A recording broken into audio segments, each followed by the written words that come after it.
জমিনে একমাত্র সত্তা যার নাম আল্লাহ রব্বুল আলামিন।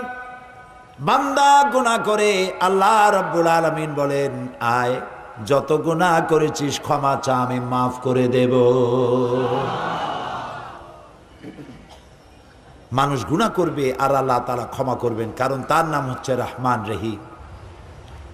এর অর্থ এই নয় যে আপনি জেনে বুঝে গুনাহ করবেন আর মাপ চাইতে থাকবেন, গুনাহ করবেন আর মাপ চাইতে থাকবেন। এক পর্যায়ে মনে করবেন যে গুনাহ করি নেই, তারপরে বুড়া বয়সে মাপ চাই নেব। এরকম যদি হয় তাহলে এই ধরনের তওবা নিয়ে যারা তামসা করে, তওবার দরজা তাদের জন্য নয়। তবে আল্লাহ তাআলা হচ্ছেন মেহেরবান, তিনি মানুষের তওবার দরজা খোলা রাখবেন সূর্য যতদিন পর্যন্ত পশ্চিম দিক থেকে উদয় না হয়, ততদিন পর্যন্ত তওবার দরজা খোলা থাকবে। এক